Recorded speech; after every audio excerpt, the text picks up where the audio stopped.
Oi, meu povo querido, bem-vindo, bem-vinda mais uma vez a essa Casa da Contramão. Eu tenho a alegria imensa de chegar aí com vocês para nós irmos juntos, juntas, a casa de nada mais, nada menos do que Maria de Nazaré, a mãe de Jesus, nossa mãe, irmã e companheira de caminhada. Bem-vindos, bem-vindas. Eu tenho a alegria imensa de poder acolhê-las para a gente chegar na casa dela, conversar com ela e descobrir um montão de coisas que a gente não atinava para isso. Conta a história do Evangelho de Lucas, capítulo 1, versos de 26 a 38. O anjo, o enviado de Deus, chamado Gabriel, vai a Nazaré, a cidade da Galileia, a uma menina prometida em casamento a José. Ele entra onde ela estava, a narrativa não diz o que ela estava fazendo, só diz que o enviado de Deus chega e diz: alegra-te, cheia de graça, o Senhor está contigo. E ela ficou preocupada, o que ele estava dizendo, o que significava aquelas palavras, e ele olha para ela e diz assim: não tenha medo, Maria. Eis que a sombra de Deus, o poder do Espírito da sombra, da divina Ruá vai chegar sobre você e você vai ficar grávida. Você vai dar à luz um filho. E ela, de novo, se preocupou e disse: como vai acontecer isso se eu não conheço nenhum homem? Maria, a sombra de Deus, a divina Ruá fará morada em ti. Você será a tenda do Espírito de Deus, a morada do Espírito de Deus, e você conceberá e dará à luz a um menino. Ele vai ser muito importante para Israel, o Salvador do povo, mas também a esperança do povo, e você vai dar a ele o nome de Emanuel, que significa Deus estar conosco. Deus se fez gente como nós. E aí eu acho que ficou assim meio que atordoada com a notícia, e ele disse: olha, Maria, tua prima Isabel, apesar da idade, está grávida. Como você mesmo está vendo, experimentando, para Deus nada é impossível. E aí ela olhou para ele e disse: eis aqui a servidora do Senhor. E o enviado, o anjo Gabriel, vai embora. É bonito, né? Essa cena da anunciação. Primeiro eu gostaria de fazer com vocês uma contextualização do momento, do momento atual deste acontecimento. Sobre Israel e toda a Palestina, a Galileia, a Judéia, comandava o Império Romano. Roma, com seu império, é que mandava nessa região. E um império bastante conservador, bastante patriarcal, explorador do povo, junto com o rei Herodes, ali da Galileia, e tudo era interligado: religião, cultura, o poder econômico, as questões sociais. O templo era como se fosse o próprio banco do povo. E, claro, a exploração dos impostos sobre os pobres muito grande. A religião desgastada, a aliança rompida, não de Deus com o povo, porque, como diz o Frei Carlos, que ele sempre gosta de dizer isso para nós, Deus nunca rompe sua aliança conosco, seu amor para conosco. Nós aqui rompemos com ele e deixamos de cumprir nossa missão e o nosso compromisso para com o reino de Deus. Quantas vezes? Deixamos de cumprir a missão a qual nós viemos a esse mundo, que só nós podemos fazer. E cada vez que a gente faz isso, a gente rompe a aliança com ele. Mas ele nunca rompe conosco. Mas, gente, é nesse contexto de pobreza, de exploração, de rompimento de aliança, da manifestação do sagrado somente nos homens, onde as mulheres não eram contadas nem visibilizadas, que Jesus resolve chegar, que Deus resolve descer e vir até nós. E sabe de que forma ele resolve chegar? Numa menina adolescente, de mais ou menos 14 anos de idade, pobre, sem escolaridade, de um lugar sem nenhuma expressão de conhecimento e importância para a capital do império, Jerusalém, né? O lugar era Nazaré. Jerusalém nem sabia que Nazaré existia, praticamente. Só sabia porque iam lá buscar os impostos do povo, mas não tinha nenhuma expressão. É desse lugar, é nesse lugar que Deus vai buscar Maria. E sabe o que é bonito? Quando o anjo diz a ela, não tenha medo, Maria. Ele está dizendo, olha, Maria, tu tem uma missão muito árdua pela frente, muito importante. Mas Deus, a sombra, a graça está inteiramente contigo. Tu agora é tenda do Espírito de Deus. Portanto, não tenha medo, porque você vai enfrentar muitas coisas. Eu me lembro que quando a gente tem uma missão a ser cumprida, que alguém nos confia algo, quando a gente vai para algum lugar que nosso pai, nossa mãe, um amigo, uma amiga, olha para nós e diz, não tenha medo, é porque alguma coisa a gente tem que fazer, tem que enfrentar. Então, quando o anjo diz isso, e é exatamente nesse contexto de pobreza, de desesperança, de medo, de empobrecimento do povo, de adoecimento do povo, de rompimento da aliança, que Deus resolve chegar no corpo de uma mulher, menina, uma menina jovem, sem expressão, sem escolaridade, sem importância para as senhoras poderosas daquele tempo e os senhores poderosos daquele tempo. Percebe? E quando ela diz assim, eis aqui a servidora do Senhor, ela está dizendo, sim, eu me coloco à disposição desse novo projeto. Sim, eu quero fazer parte desse novo projeto. Sim, eu quero gestar esse novo projeto. Sim, eu quero dar uma resposta concreta, dolorosa. Essa missão que ela ia assumir, tanto que ela já começa, vai, né, para a casa de Isabel, depois a gente vai ver. Ela já começa ali a refazer essa nova história da caminhada dela. Gente,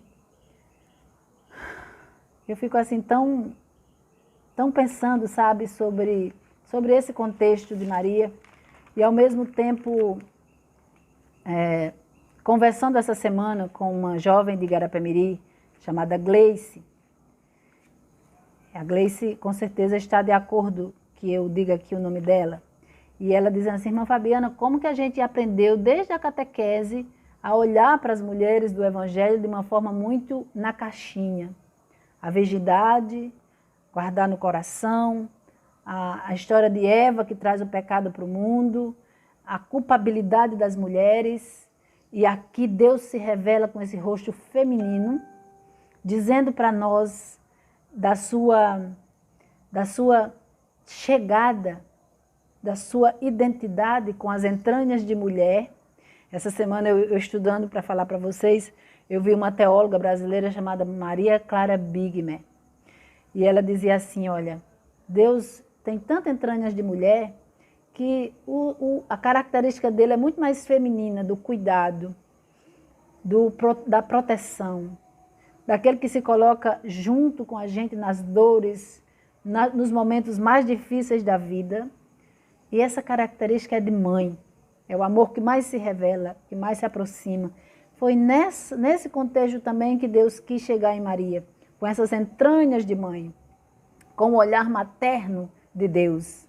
E outra pessoa que eu estava vendo, que eu confesso para vocês que eu já vi muitas feministas católicas, muitas mulheres e homens e padres e bispos e freiras falando de Maria, nunca ouvi alguém falar com tanta profundidade, com tanta abertura, como eu vi um pastor evangélico chamado Henrique Vieira, que está aí na internet, uma entrevista que ele fez com Caetano Veloso. Procurem que vocês vão se deleitar, ele falando, Jesus já chegou empoderando Maria. A forma que ele chega já é quebrando tabus já no ventre.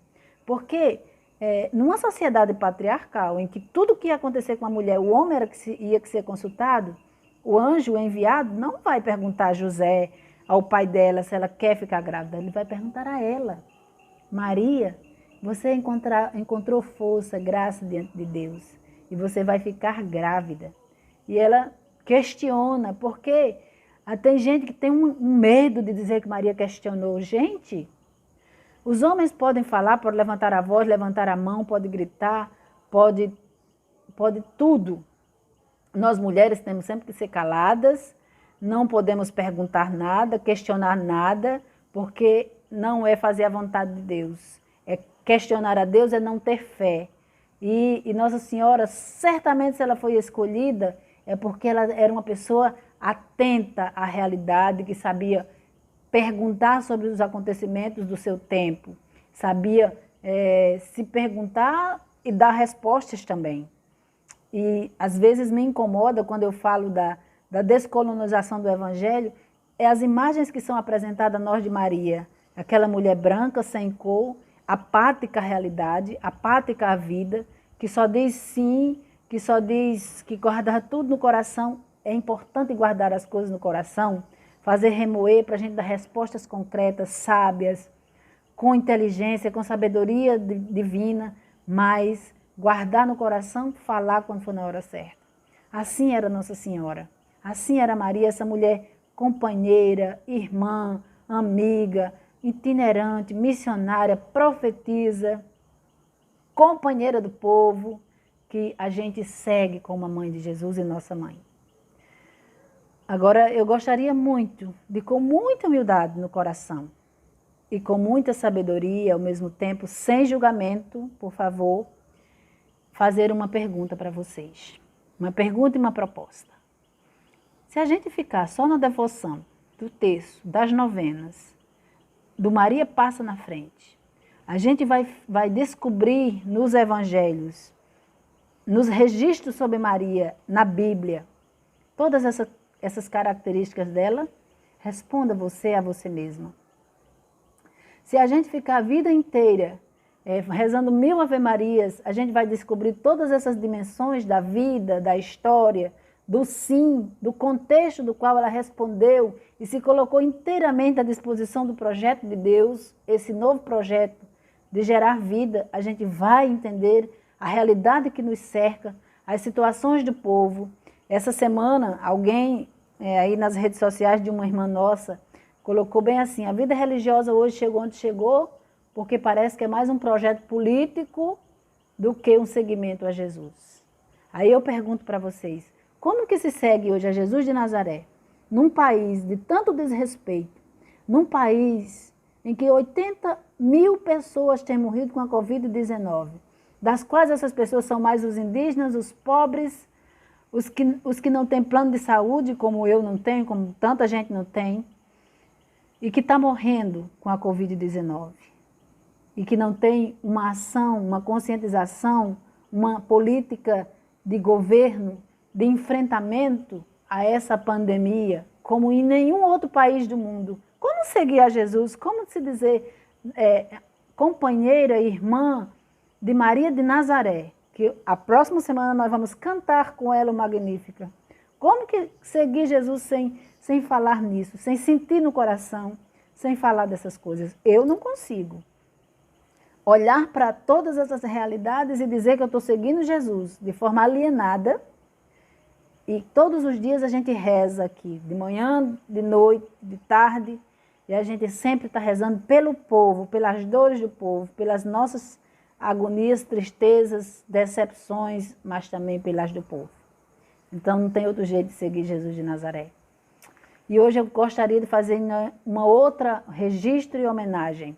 Hoje é o dia 25 de julho, é o dia nacional da mulher negra, latino-americana e caribenha.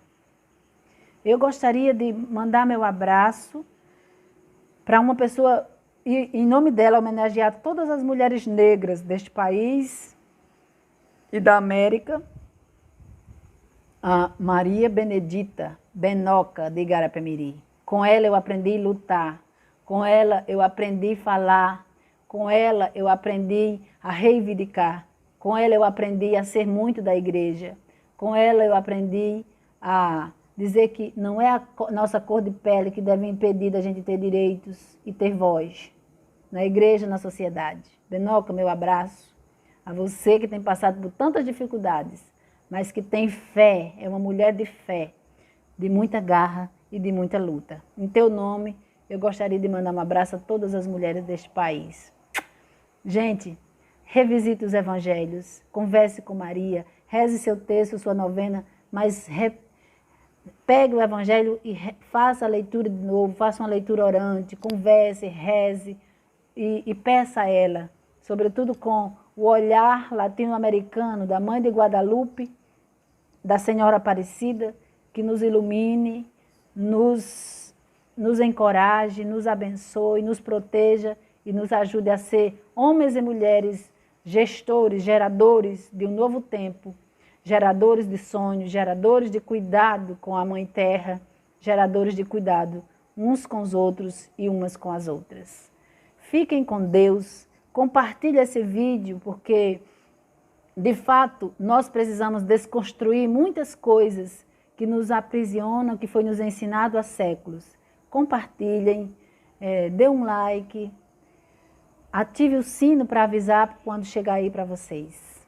E eu tenho uma imensa alegria de ter cada um e cada uma que me acompanha e poder chegar na casa de vocês e falar sobre essas coisas de coração aberto, sabendo que você é acolhida por cada um e cada uma. Um beijo no coração. A última coisa é dizer que eu cortei o meu cabelo, mas eu não fui a nenhum salão. A irmã Maria do Céu é que cortou. Para não dizer que eu estou indo a atentar contra a vida das minhas irmãs idosas de 97, 92, 80, 86 anos. Não, foi aqui em casa. Um grande abraço, continuemos em casa quando a gente puder, porque não tem nada vencido ainda dessa pandemia.